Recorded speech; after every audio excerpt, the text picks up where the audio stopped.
I knew Nelli since I was 8 years old, at least, maybe 7.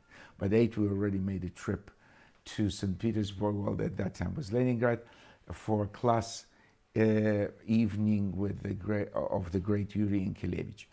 And she was his pride and joy, first prize winner, first big success from Yankelevich's class. So Nelli never thought that she taught in various places, of course in Moscow first, and then in Australia, and then in Indiana, and then back in Australia. She never thought that something like that would happen. But it is a tribute to her remarkable artistry, teaching talent, and also human qualities, humanity. Because you have people coming here really not to be at the prestigious summer festivals like the ones we know, not to make money because they need to make money during the summer. They come for love and devotion for Nelli's memory and legacy. And in that respect, I consider her legacy post-mortem more important than some of the big stars that we've known and admired, but they left very little legacy. I don't want to name names, but they're big, big stars, performers. Not only because they didn't teach. They certainly had a lot of followers and younger people, but for them, the music was always centered on one person, and that person was themselves. Nelli was a different kind of person. With that in mind, let's start with Sofia.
tell me a few things about yourself. So you live in Riga, yeah? Mm-hmm.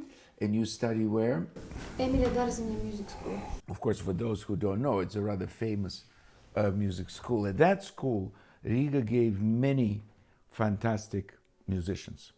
It just so happened that, you know, after the Second World War, when Latvia became Soviet, as they now very proudly exhibited in the special museum in Riga, Museum of Occupation. And the Soviet occupation stands right next to the Nazi occupation. So the politics have changed, of course. But one thing Soviets did well, they did give fantastic education. And, you know, the Moscow Conservatory and Leningrad Conservatory, Kiev Conservatory, were terrific fabrics of talent. And the ones who came from that school were no lesser talent than Gideon Kremer, Misha Maisky, Oleg Kagan, Emanuel Borok, a good friend of mine. I mean, most of these people I know very well. And also, at the same time, there was a great ballet school, but they went to the same school. Misha Maisky sat together with another Misha, Baryshnikov, on the same, on this. I hope you know those names. If you don't, you're in trouble, because everybody knows who Baryshnikov is. But anyway, right away in the introduction, because Tarantella, you've been working. For some reason, you know, violin schools today, and unfortunately many teachers, they just load their students with technically velocity, you know, caprices, Paganini or whatever, or Sarasate, way much more than they work on the voice, on the singing voice. And it's mostly in your bow arm, yeah? This is your voice. And the connection between the bow and the string, you know, the bow technique and mastery of the bow technique consists of mostly 3 elements, which come into play immediately in the introduction. It's the bow change, which presents endless problems for the violinist and violist, especially because we are working against gravity. It's just by nature of our condition on this earth, we speed up going down bow and slow down going up bow. And that creates immediately an accent, usually down bow much more than this. And the main thing here is the equality of the speed of the bow. Because you can change bow even in a faster speed, but as long as it's the same. You know, it's sort of like figure skating. If you've ever seen them doing figure skating, they never really stop. So if you stop here and start again, it's an accent. The speed of the bow is extremely important for the character of your sound. So this has to do with your voice. That's just one element. The other element is often not talked about at all, to my great surprise, is a string change. You already had 3 string change, which I, even if I didn't see you, I noticed each one of them. The strings on the violin, they're not as far as we make them. They're much closer. So, what do you think is the secret there? So we talked about this, the equality of speed for the bow change. What do you think? There's one very simple but hard to implement principle of string change. What do you think? This part of arm, like if you go from the G string, you firstly push this part forward. Well, you're on the right track in general. The position of your arm is crucially important, because if you're here and you need to be on E string eventually, or you start on the D string and you have to, of course you need to change the position of your elbow, of your arm, right? But the secret is actually very, very simple. While you say do, di, ro, the last note has to get as close to the next string, and the other way around, if you go there. The problem is we play on G string and then up, now it's another string, and it's an accent. Up, another one. No, you have to just, the closer you get to the next string, the last note has to be as close as possible. And it's very simple to explain, but not easy to implement, because you have to, first and foremost, just like with the bow change, you have to notice the most important two faculties that we have when we practice, not our arms. It's the head, the commanding center, and ears, the control center. When you practice, if you have worked with your head and your ears and you think, oh, my head gets a little tight, have a rest. But ears and head are the most important. If you just practice like this, the problem is nobody really, very, very few people know how to practice properly. That's why they practice way too much. It's not necessary to practice so much, and especially it's not necessary to practice while you're not noticing all the bad bow changes, bad string changes, and you're not aware of the third thing, and that is what's called distribution of the bow. Yeah, if you need to be at some point, because of the musical subtext, you have to be in this part of the bow. You cannot just go, whoa, this way, and usually the other way. If you need to be, you need to arrange so you're there without changing the character of the sound. So it's all theoretical. It sounds too complicated, but it's actually quite simple. So let's start the first way. Yeah? And notice at least one element. Yeah, the bow change or the string change. Just start the. Did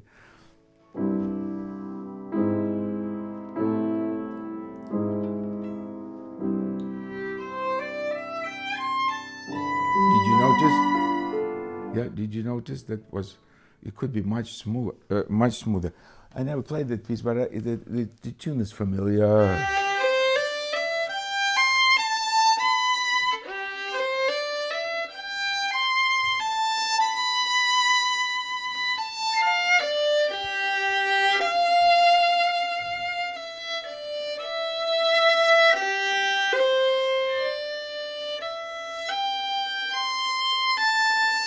In slow motion, yeah? And if you didn't know what string I was playing, you wouldn't have noticed. Because I get as close to the next string as possible. Yeah? But for you, the way you played, we all know, oh, it's the next string, which disturbs the line. And after all, when it's all said and done, what do we imitate by playing an instrument? We imitate singing voice. And very often, in order to play a certain phrase really in the most natural way, I recommend that you sing it. Even though in my family I'm the only one without any voice, but because I'm married to a singer, my daughter is a singer, so they would just laugh at me. But it's still, even without any voice, I do recommend that you sing it, because then you'll know how to breathe properly, how to make a longer line. See, let's try.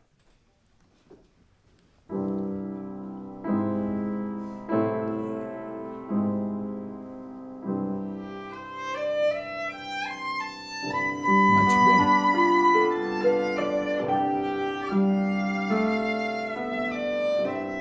Very good.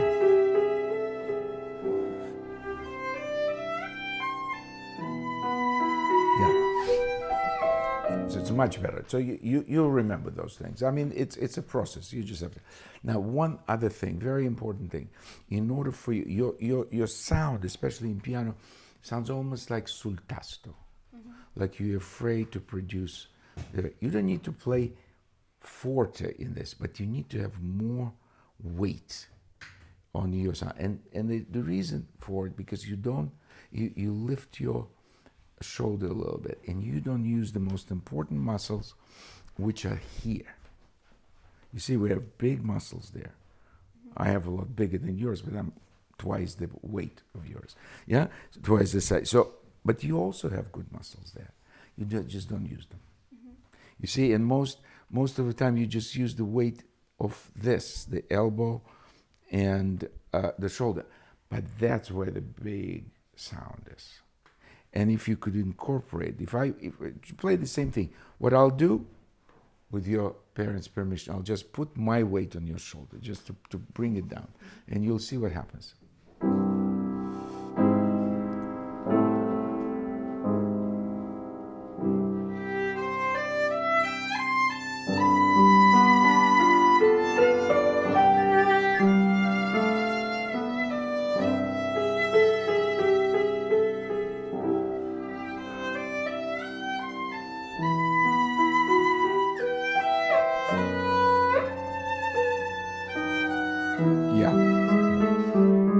Difference, yeah. The sound has a lot more substance, without pressing, without raising, trying to raise your dynamic. No, that's what you're gonna need, because otherwise, there's a relatively small auditorium. But if you play in a bigger one, you need to project to the last row, and not when you play fortissimo, when you play pianissimo.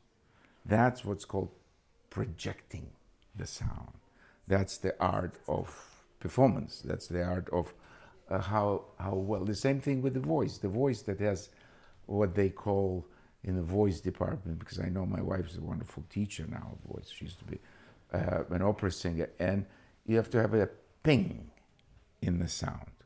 When you hit in the right place, every note has a best place for overtones. Then it rings like that.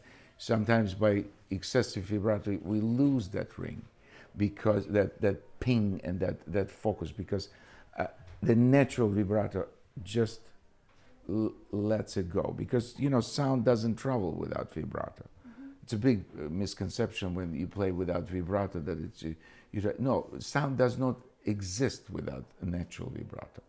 The question is what vibrato you use and how you use that when you play. So all these things, yeah. So try to see if you could incorporate more of your natural weight, yeah.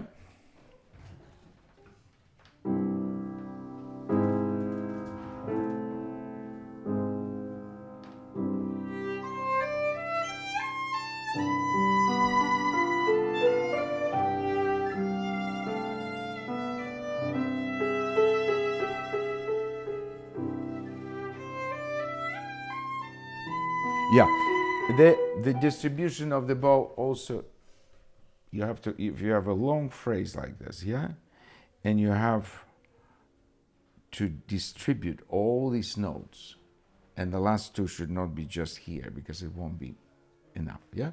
So try to do it in a way. Don't speed up in the middle of the word. The last two are the most important. So do it better. Just do it on A string.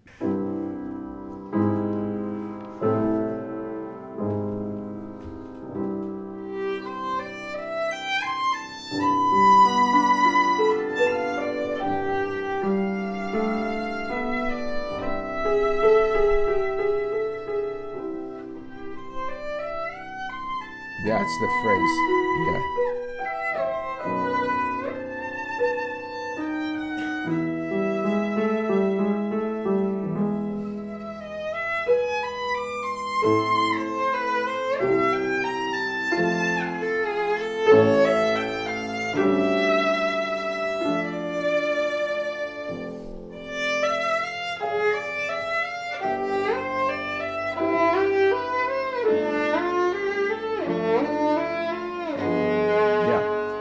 Get in trouble with the left hand with intonation. Do you hear it? Yeah. Why do you think that is? I don't play as good. Well, the thing about intonation is, the key to good intonation is actually where your thumb is, whether you're in the right position. If you have a good feel for a position and your thumb is in the right place, the chances are it'll be in tune. you're not sure how to get back from their high position, and therefore you hit the wrong places for the thumb. Thumb, as many other elements in violin playing, is an area of muscle memory. Because when we practice, we don't only train, our normal memory, for the text, for this, for that, and as I said, control. But we also train our muscle memory. And sometimes in the performance, you're not even sure. One is not sure what comes next. But the muscle memory saves you. So not everything is absolutely, but this is very important when you practice. That's why we need to practice again. So to train your left hand in this case. We talked about both. So all these elements are very important. If you keep those in mind, you'll be improving. Yeah? So nice to meet you. Nice to hear you.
Very good. So we're going to do it with orchestra later, twice even, which is a good thing. It's a beautiful piece. For some reason, there are some pieces in the repertoire that I was so completely overwhelmed by Heifetz recordings that I thought that certain pieces just belonged to him and nobody should play it. One should not play it. That's so I never learned that piece, and it's Zigeuner version. I thought those pieces just belong to him. But it doesn't mean that somebody else cannot play it beautifully. The important thing is, again, what we talked about yesterday, and that was Hungarian music, of course, which you understand. They all have a particular flavor and a particular rhythm and a particular grace, especially in this one. It's a Cuban Havanaise, so that's Cuba. Hardly anybody here have ever been to Cuba. I actually have been to Cuba once. Today it's a very sad place because it's devastatingly poor. But the culture and the character, I mean, if you ever saw that incredible show, which was the best ambassador for them, Buena Vista Social Club, where you should. It's on YouTube, I'm sure. I saw a live performance somewhere in America. Unbelievable. Yeah, I mean, they do have a certain culture and the way, the closest thing. So, for an American, for instance, or for people who know Gershwin's Porgy and Bess, summertime, and the living is easy. So that laziness, from extreme heat and exotic smells and something so sensuous. Now, how to explore? For me, the biggest obstacle for you at the moment, if you could solve it by the time we are, is the treatment of the triplets. And there are hundreds of them. I mean, every bar is a ya-ta-ta-ta-ta, ya-ta-ta-ta. I think yours are too heavy, just in general. It got better in the coda. I like them. But they get a little stuck.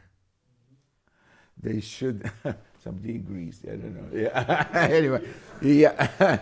So treat them lighter, with a lighter touch. They're not nearly as serious as Hungarians in their approach to life in general. The most extraordinary, in general, you should know that part of that hemisphere. If you come to a place like Brazil, for instance, which I love dearly, also incredibly complex, economy and this and that. But what I love about Brazil is incredible lightness of being, the light touch, which is so different from where I come from, from the heavy Russian. Though I haven't lived there for so long, I'm much more Western person in my mentality. But I certainly notice the difference. So you need to transport yourself to that. And that's a great trip. What we have in music is the greatest time travel, culture travel that has ever been invented by humans. Without leaving this room, we were just in, Spain with Sarasate, and now we're in Cuba via Saint-Saens with the eyes of a Frenchman. The next comes probably Zai, and then there is Bartok. I mean, what fabulous way of traveling, also in different centuries. different cultures. It's the best time travel I know of. So let's make sure that we travel to the right place. So,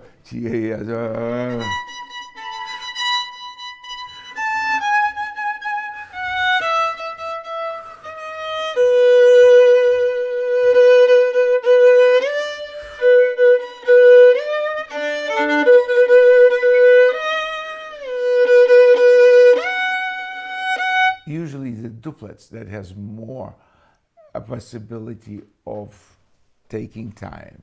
And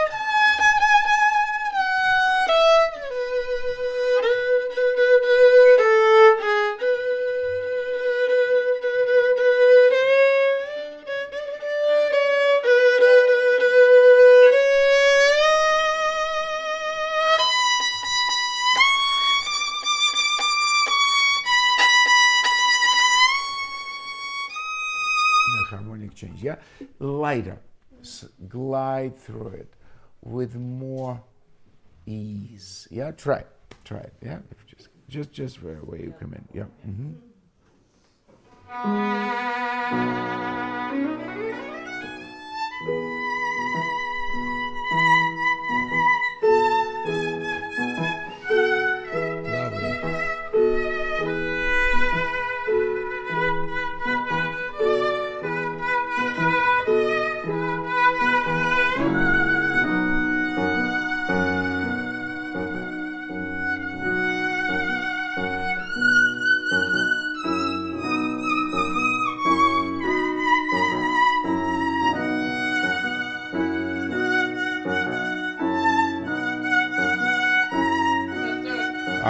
It's my bad influence because I misread. You repeated it. Yeah. It's the other way. But much better. Because clearly he gave us already, I mean, he's a clever boy, Saint-Saens. He gave us, that so-called carrot, terrible name for a sign in English, carrot. Just carrot. Rabbits have carrots, but this has nothing to do. Well, anyway, it's called carrot. Yeah, so it's a stronger note. Now, which is the fifth, the last note in the bar.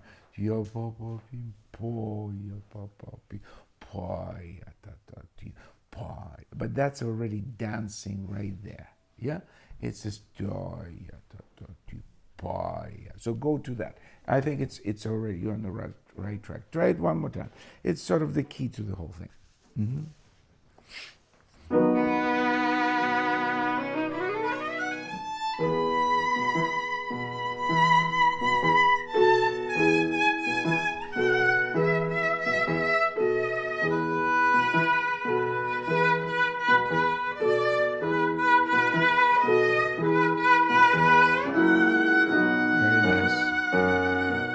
Change the color because of harmony.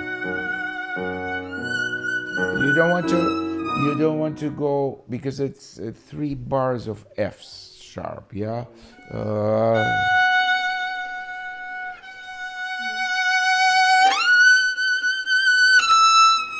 Slides are allowed in this piece, yeah? Yeah, okay. Yeah, and then lovely. Yeah.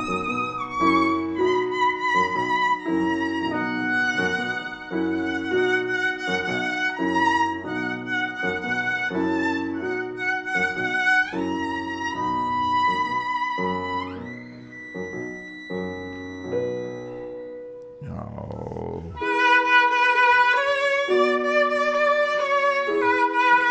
Yeah, but even here, when you want to be more substantial, don't get stuck in the triplets. Yeah.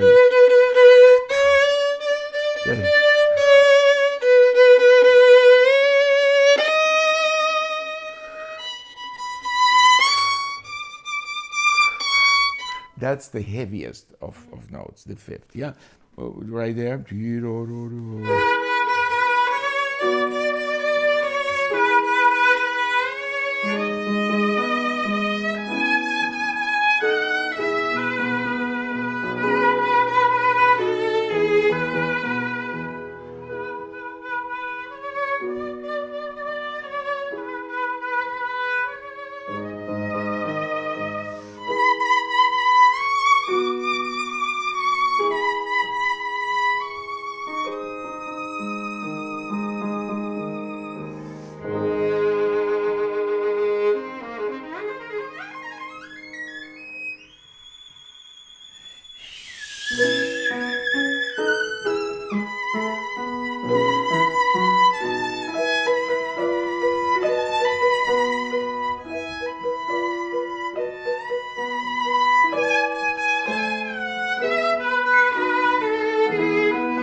Yeah, very good. So that's much better. Let's go to the next lyrical episode. The technical stuff is all good. Again, go into the next part. Yeah, yeah, right.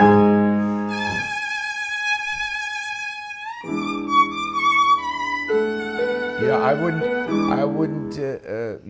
make such a big diminuendo. It's espressivo. Before you have forte,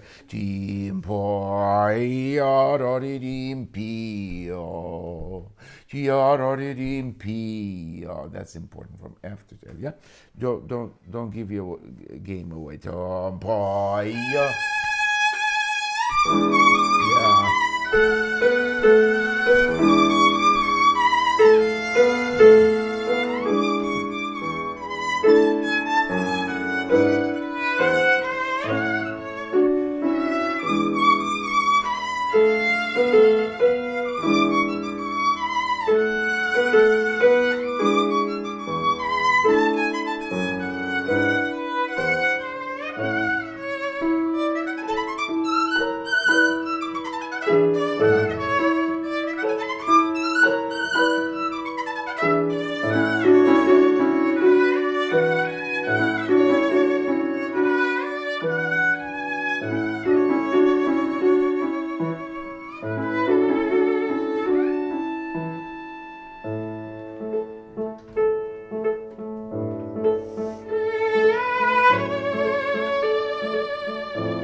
Somebody already told you, yeah, you have dashes there, but somehow you managed to ignore them, yeah.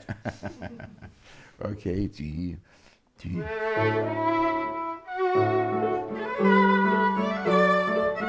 yeah, make sure that you not too fast.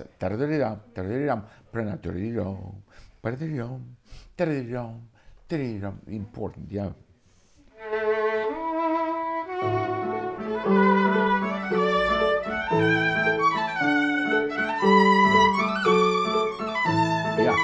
You need very, very clear, very strong left hand, and not too little bow, because I think that's where it gets a little stuck. Give yourself more lighter bow, stronger fingers. Yeah. Yeah. There we go.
And so forth. Yeah, good.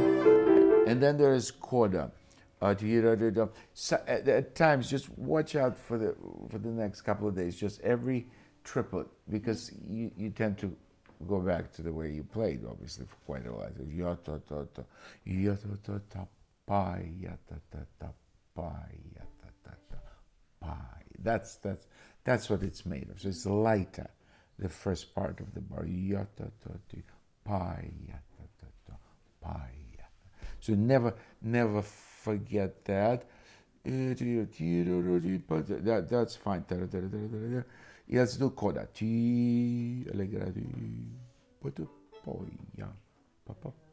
Yeah. Yeah, allegretto. Yeah.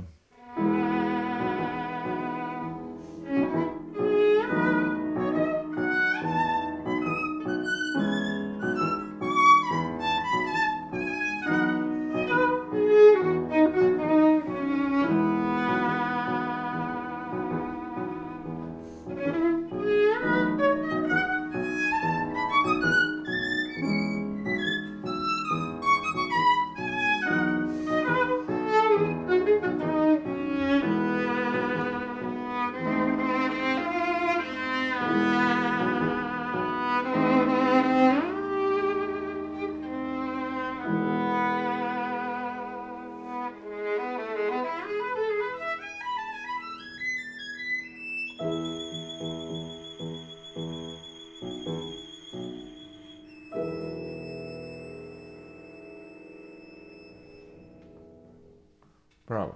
Good. I think it's going to be really good. Pleasure.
Bum, bum, bum. Let's go through the second. Yeah, go on. Do-do-do-dum, do-do-do-dum.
afterwards.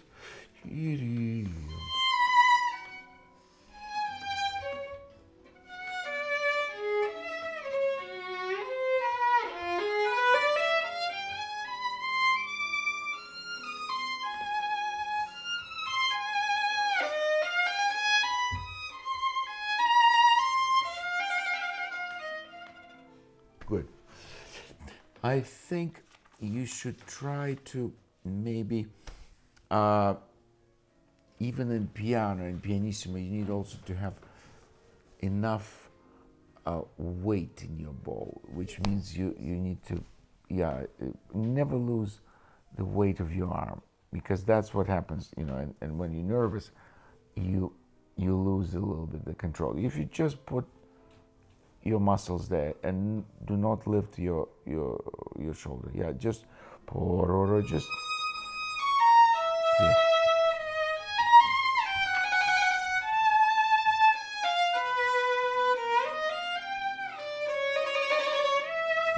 because in general, when it's a big concerto, in terms of you have a big orchestra there, and piano and pianissimo, it has to be bigger, because you have to project not only because of the orchestra, but in general, it's a concerto. It's a solo piano and solo pianissimo. Because what I tell the orchestra is the opposite. I said, when you play tutti forte, that's one thing. And accompagnato forte is a completely different thing. They have to adjust immediately, because they should never cover you. But of course, and this is not a perfect score, it's a very interesting, imaginative score, but it's not perfect score for violin solo. So you have to really be sometimes like trombone to get to in big places. But in piano, do not get into what you would do in Debussy sonata with a very sensitive pianist. No, this is bigger scope. Let's start from the beginning. You go from the G string up on top, which is admirable. But then, I know it's somebody's edition. He plays.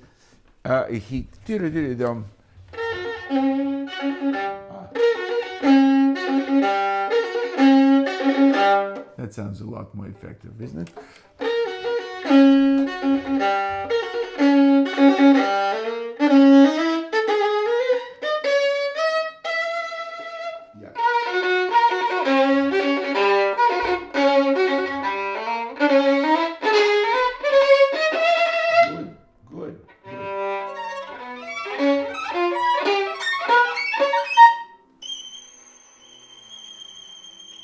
Try not to get too close to that's when we start. That's when we gotta do that. Just next to a bridge, but not on it. But it sounds a lot better.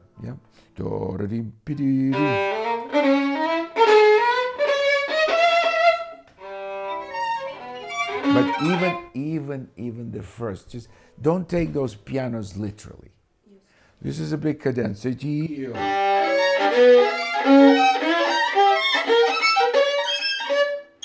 You otherwise you disappear. Where are you? You're right here.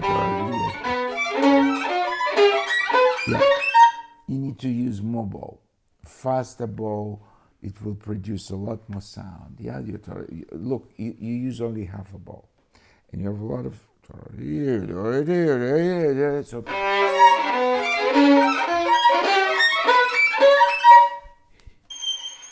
not too long a pause, because it is one D D D D B D B. That's where you're going.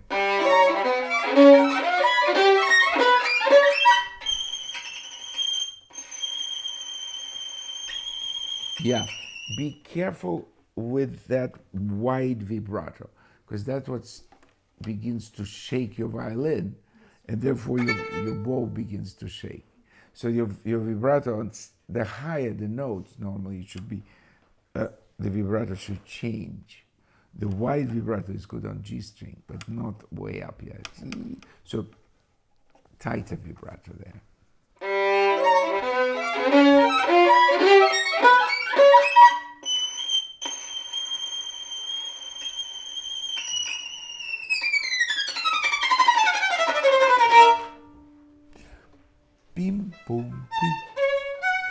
but it's too small. It's too.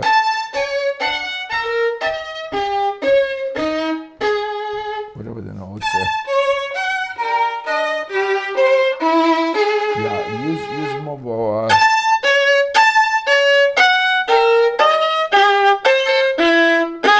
I use almost all the bow, and you use only half. Yep, use more. Yeah, you start, but then.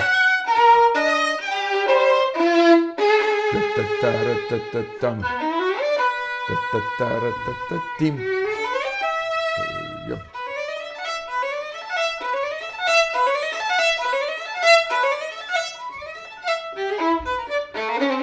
Yeah, but if you notice, it's just for the diminuendo, it's a little bit less. You went all the way to the piano. No. That's too small. Pronounce everything. So it's and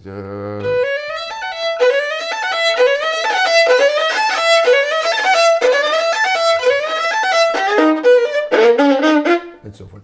All big. That's too small.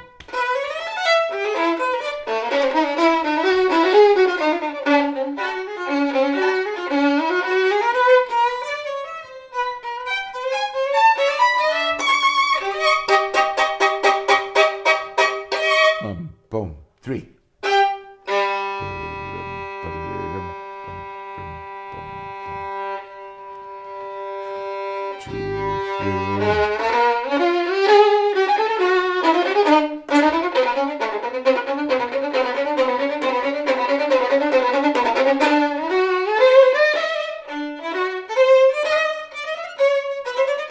Yeah, this handling of this. Yeah, make sure that you're very, very clear on the team, patam, patim, padim. Don't press here. Yeah, just faster bow. Yes, exactly.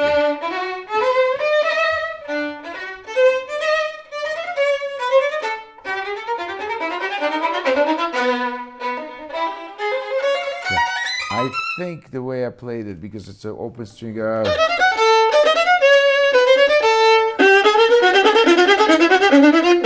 That's effective, right on the G string. Yeah. Yeah. Yeah. It's not. It's just it's coming down. Again, position of your left hand.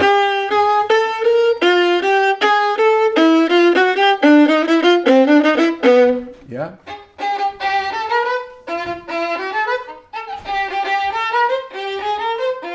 Yeah. Well, you'll learn it, but I think it's a good effect. Yes. Yeah. Okay. Go on.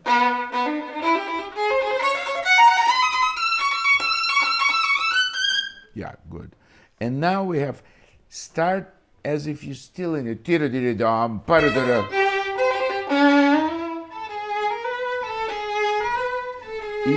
Even later, because it's a transition from the one character to another one.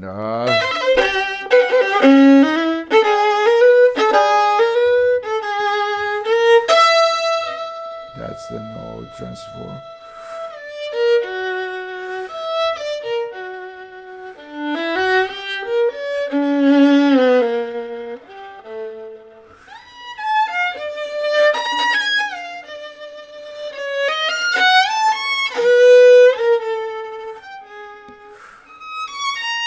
Then we're in a different world. Yeah? But yeah,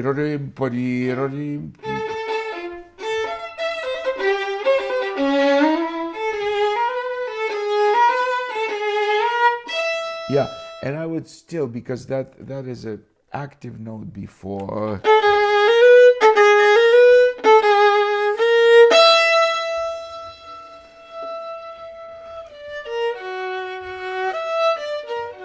Yeah.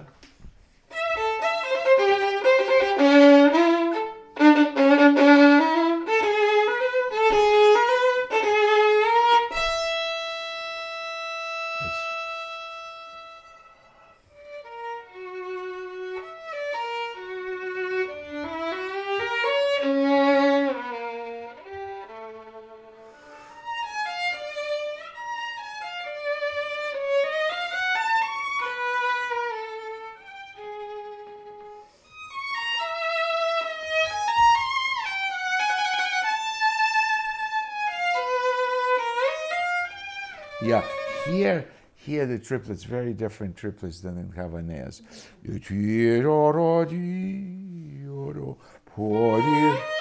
Yeah, that's because also of the harmony. So here is I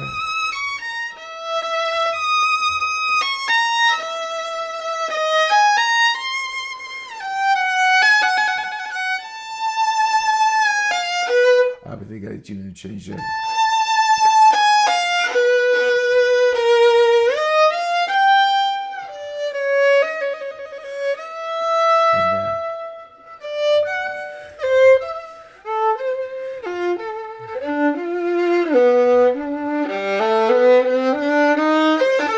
And so forth, yeah.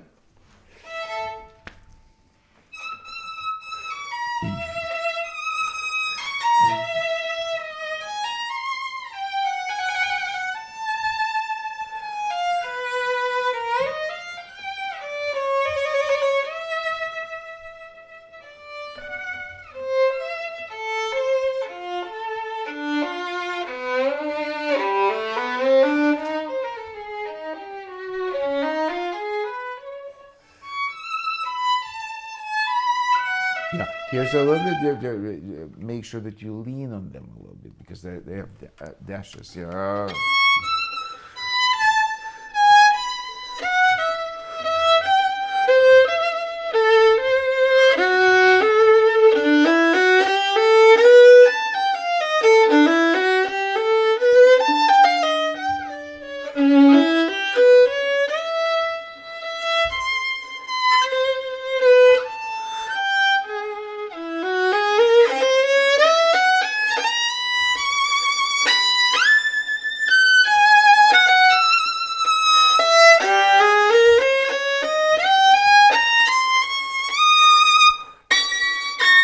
That's the climax of it, yeah? So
yep, check the notes that are.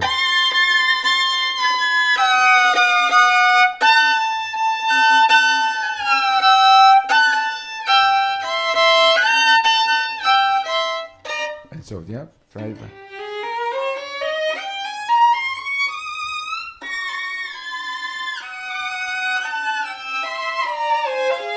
That's good. Yeah.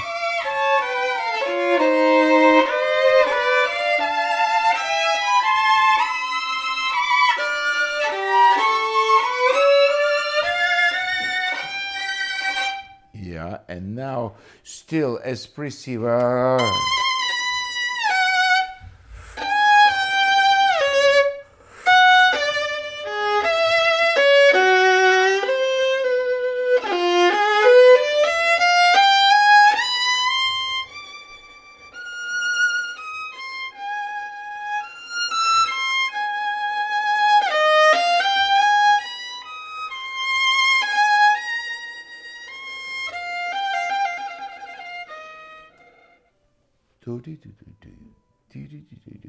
Something from a different world, but you keep that magic to the very end. Yeah? No, much more because he also writes a dash in the last note.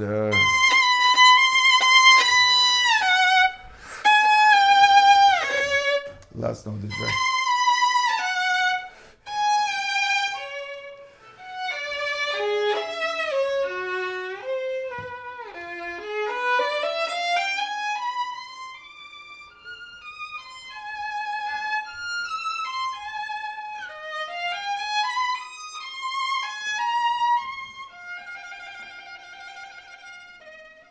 try to maintain very special vibrato then that's sostenuto molto, but on every note, because the ones that you don't vibrate, they stick out. You have a lovely vibrato, but distributed equally to all of the notes, yeah?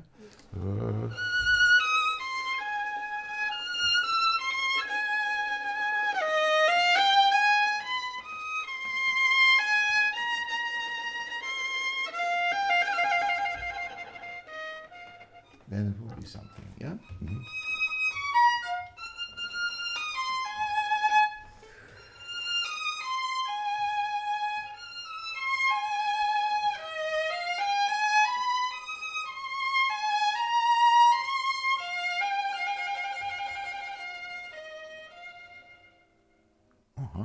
Something like that. So this is already, we get through most of the elements. Of course, there's a lot more. I wish we had more time. You want to do something? No. Yeah? Yeah.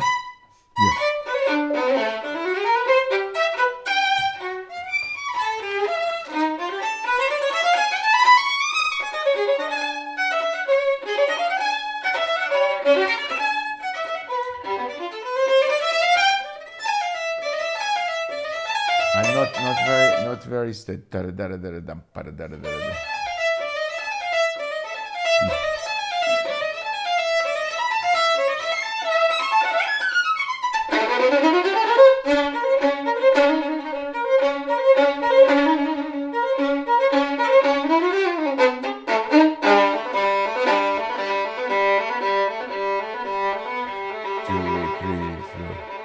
But keep it all forte, all forte. There's no diminuendo there, yeah? The next one.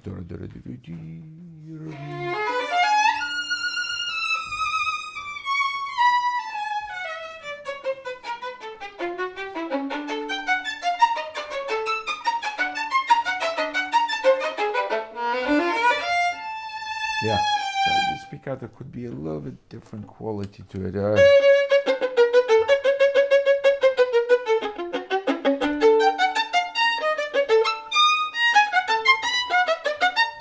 So maybe not so high, more parallel there. Yeah.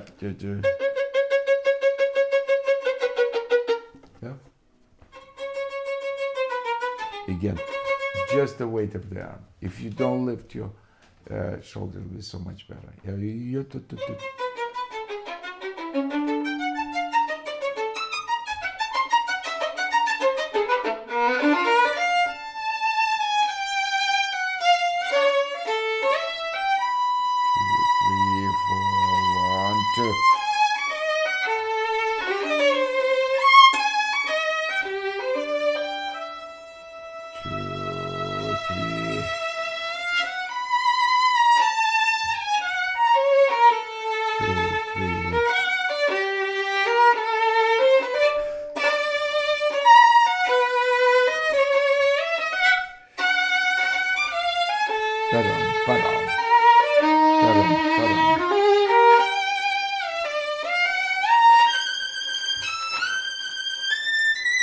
Yeah, it's good, and the rest of it is similar. Of course, there is next time we'll have more time to delve into also first movement. It's so special. Bravo, Sophie. Enjoyed it very much. And it's the first time,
big progress from last year.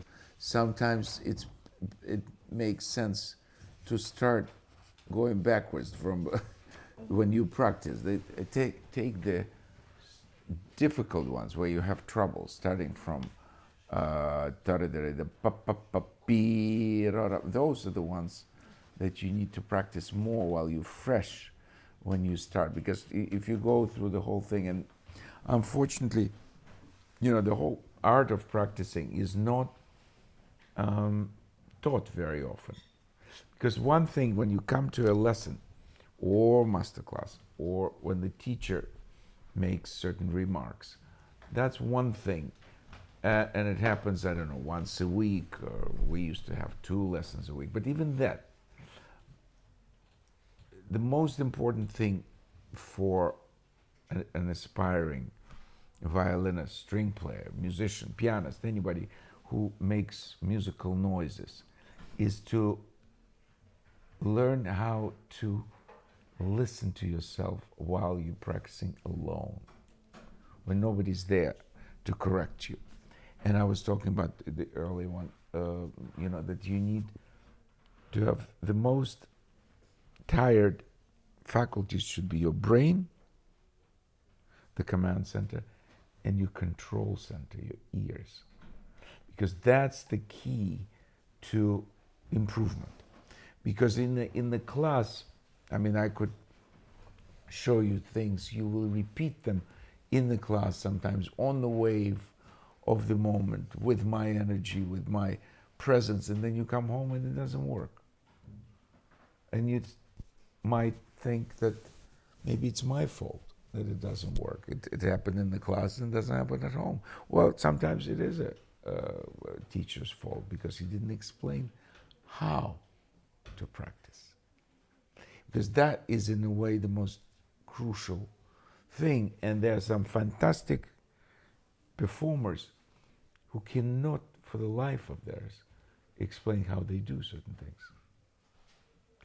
And sometimes if they try to analyze, they might lose it. It might stop happening naturally, and that's the difference between the people or the performers, great musicians who can and are gifted to teach, and the others are just gifted to perform. And that's fine too. And some of the great teachers, like Yankelevich, for instance, was pretty lousy violinist. It was Galamin also, pretty much in the same class. And when they showed something, it wasn't anything that you would want to emulate or repeat or aspire to, but they taught you how to get there. And in a way, people who have problems, technical problems, sound problems, concentration problems, all kinds of problems, but they overcome those problems. Then they know the road from imperfect playing to much better playing. Well, perfect is a big word, but anyway, to improvement. It's because there is such thing as the resistance of the material. But geniuses like Heifetz or Horowitz. Heifetz tried to teach, he was at it, but he couldn't. Because he could inspire. He inspired the whole world for 50 years. He had the highest level of instrumental playing. He influenced more than any other performer in the 20th century. But when somebody asked him, how do you do it, Mr. Heifetz? He couldn't. He even went as far as to say, don't ask me questions. He would take the violin of the student and play it even better than the recordings. So the student said, I never heard anything like this in my life. I don't know. But how do you do it? So don't ask me questions in the class. He said, but I don't see you socially. Where else can I ask you a question? So he threw him out in frustration because he didn't know how he did it. He did it from the age of, 7 or 8, and he never questioned it. Was always there. Why should he question? As a performer, absolutely. But if you want to teach, you need to sort of take it apart and be able to put it back together. That's a good engineer. You know, we all can take things apart, but what do? It doesn't quite fit on this extra details that just and the clock doesn't work anymore. Yeah, great. It was working before, now it doesn't. So it's a similar thing.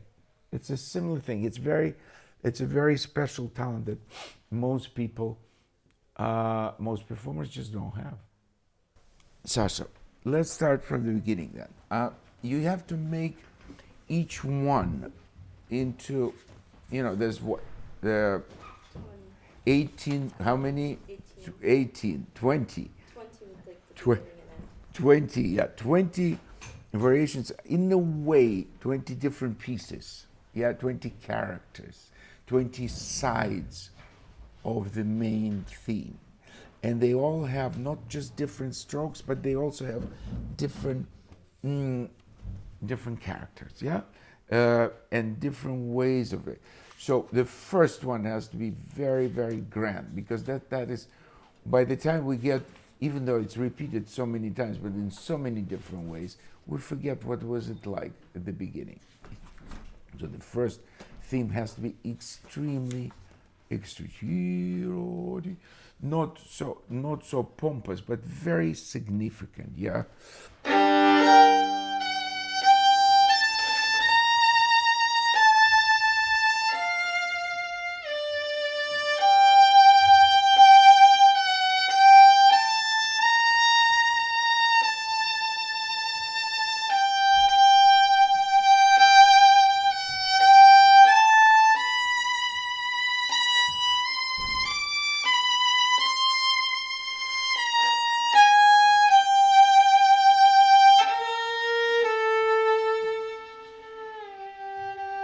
And that's it.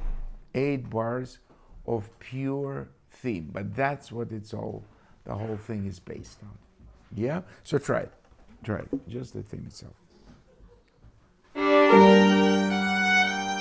Yeah. There's of course some not so natural the way you hold the bow still. There's something that you start pressing from your wrist. You shouldn't be. In general, it looks pretty good, but I always say that the bow should be picked up the way our hand falls. Your hand falls different than mine, that's fine, but you just pick it up like you pick up a pencil or a stick or something, just naturally, because as soon as you start doing this, it's tension already, and that is even more tension than this. Anything unnatural already, you'll never have a good voice, because it takes away from the natural ability to play. Just try, and this is continuation of, again, those muscles and this and that, and then it goes into the bow, into every part of the bow. We talked about it. You should be able to feel the bow with 2 fingers. Absolutely, the weight of the bow. You have a total control and total one with the bow. Yeah, so this is not yet there, but you still have time to, but work on that. Because immediately, if I hear stiffness in the sound, it comes from that. Okay, from the grip. Okay. Mm-hmm.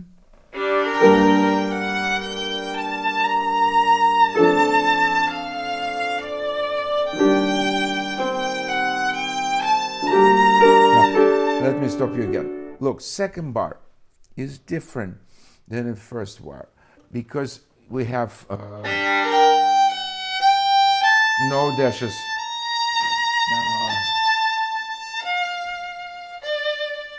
Those dashes make those 2 notes heavier. Yeah. No, it's not what he meant.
just like Bach's Chaconne. Once you get into it, it's like a river. You can never. You have to just keep on swimming, as Dory says in Finding Nemo. Yeah, keep on swimming. Just keep on swimming, and you do. You have to keep on swimming. There's not much time, or a couple of places he sort of stops and things, but mostly it's just immediately.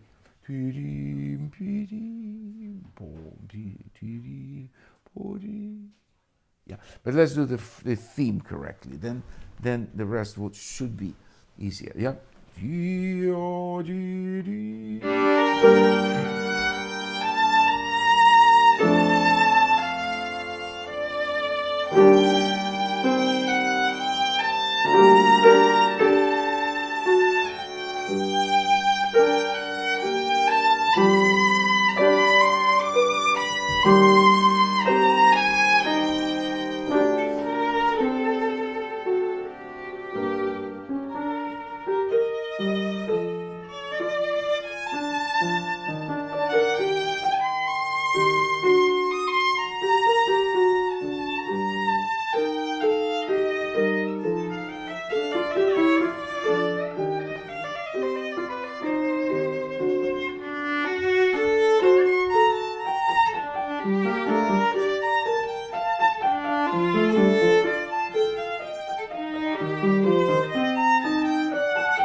This stroke in particular, you shouldn't be doing all the time with your arm. You should place your arm in the right place, and then do it here. It's much easier.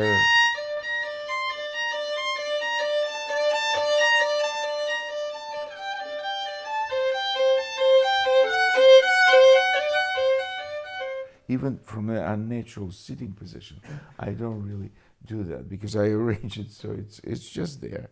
It's just there. Make it more comfortable for yourself, and it'll be better. Sounds better. Yeah.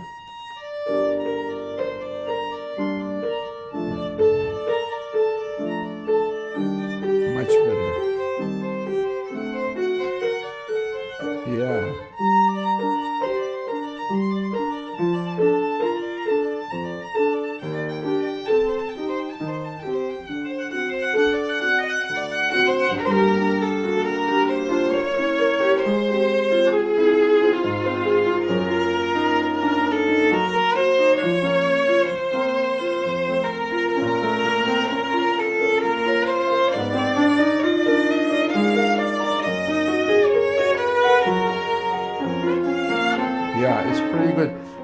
Jessica, just from 3, try to change also the string for the different color. Can we do 3? Yeah.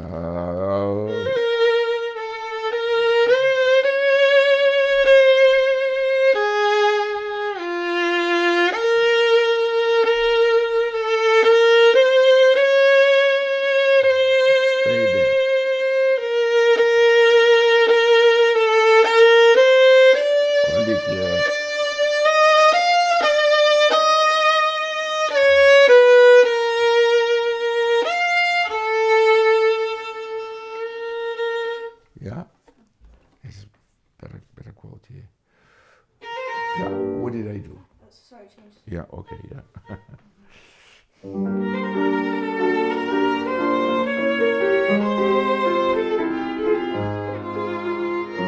No, stay on D string. It's not that hard. Just concentrate. You want music? I'll do it to you. No.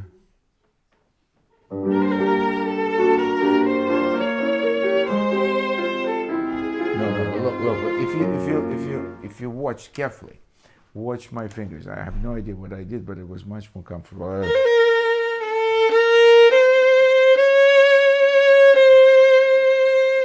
So A flat is there in the 4th position.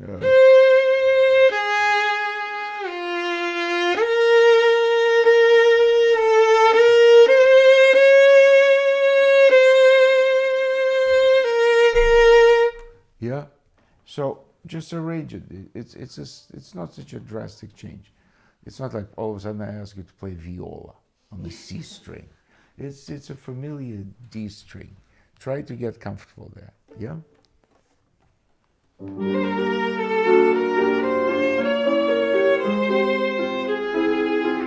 That's it.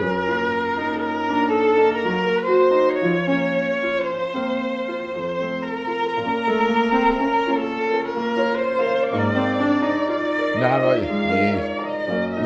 here. If you paid attention to what I did here, I did switch to A string. Yes. Always think ahead of what you're doing. Give yourself, that's why we have this gray matter between our ears. Yeah? That it gives you the signal what to do next. This reacts to what you actually did. But you go and then, oh God, no, that's not what I meant. So always think ahead before it happens. Yep, do it again. It's an interesting exercise for you.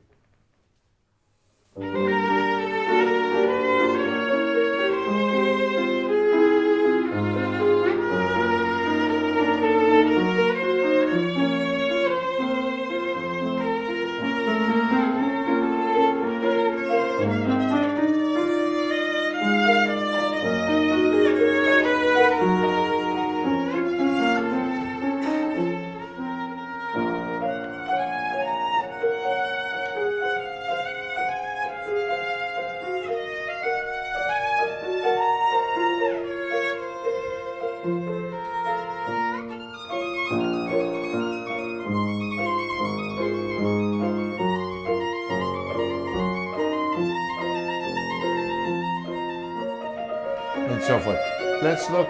Let's look at the variations where you really had troubles at the end. Yeah, let's see what the problem there. 16 yum paradara pa pa pa pi yum paradara pa pa pa pi. Let's look at this.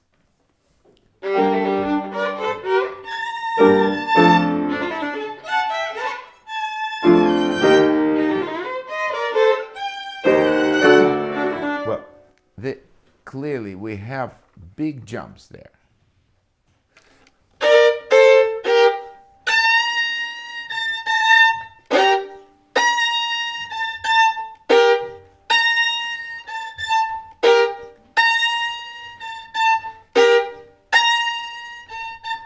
That's what you need to be practicing, not playing it through. Because every time you come to this, you'll have a disaster. Just by going through it, not going to get you anywhere. That's why smart people, much more accomplished, they practice those jumps, whether it's on the piano. I heard, a story, they would be interested. Grigory Sokolov. Oh, yes. Yeah, one of the greatest living pianists today, yeah? Misha Maisky told me the story that in 1966, when he was 16 years old, he was practicing. They were all given cottages outside of Moscow in a special place, getting ready for Tchaikovsky competition. Misha was for the cello, and this was for the piano. And all of those violinists, cellists, and pianists, they just were around Sokolov cabin because he practiced the jumps in fantasy, of Chopin fantasy. His principle was like this. It had to be perfect. Not one note should be out of place. 100 times in a row. If he played 99 and made one mistake, he started again. That's how he practiced, and of course, needless to say, that he never hit it wrong. That's how Richter practiced. My father was with him in Budapest, and they finished Shostakovich Quintet, of all things, which we're playing in a couple of days. And after that, there was a dinner or whatever, and then, of course, Richter started practicing at night, because he practiced all night long. And what did he practice? He practiced the whole night from Alborada del Grazioso, those glissandos, which drove my father insane. I mean, he was next door. All he does, hundreds and hundreds and hundreds of times. So he went nuts. And 3 a.m, he started practicing. He never practiced at night in his life. But next to Richter, there was nothing better to do than start practicing. Now, a month later, both my parents went to a concert where Richter was playing it. And when it came to this, then they realized why he practiced, because it was just sounded like out of this world. So, if those people, the giants of our profession, if they practice it so much, why don't you? And you don't need to do the whole piece. That's senseless, because you're going to go through the same mistakes without noticing. Just practice difficult spots. But as many times as it becomes certain that you know that B flat, in the middle of the night, somebody wakes you up, you say, yeah, it's there. Because my hand remembers, even though I never played this piece, doesn't matter. I know my way around the fingerboard. So should you. Okay? So this is all we have time, but bravo anyway. Good to see you. Good to see you. Thank you.